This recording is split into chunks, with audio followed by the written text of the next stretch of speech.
All right, my friends, this is a little story about an author named E.B. White.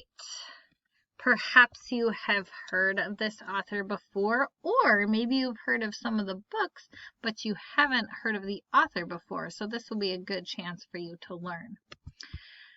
Here the story is, so just 4 little paragraphs. Remember, you can use this text-to-speech option, although it sounds a little computerized, but it's better than nothing if you need that. So you're reading the biography about E.B. White, which is a story or a text about a person. It's called a biography. So Stuart Little, Charlotte's Web, Trumpet of the Swan, those are all written by E.B. White. So question 1, who is E.B. White? Why is he remembered today? Find as many details from the story as you can. Obviously, you won't rewrite the whole thing, but more details, the better. Number 2, what made White's books so loved? Why did people enjoy them so much? What made his characters so great? Why do people remember them even so many years later? Because he was born in 1899, so a long time ago.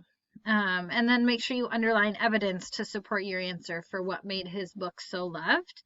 Number 3, have you read any of White's books? If you have, which is your favorite and why? If you haven't, you can just say no.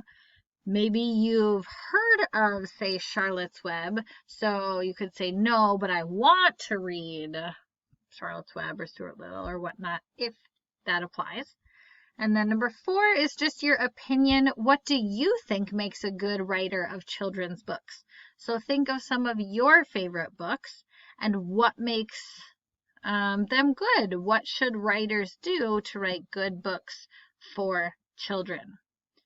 Pretty straightforward. Good chance to read and answer some questions. Turn it in when you're done. Let me know if you have any questions.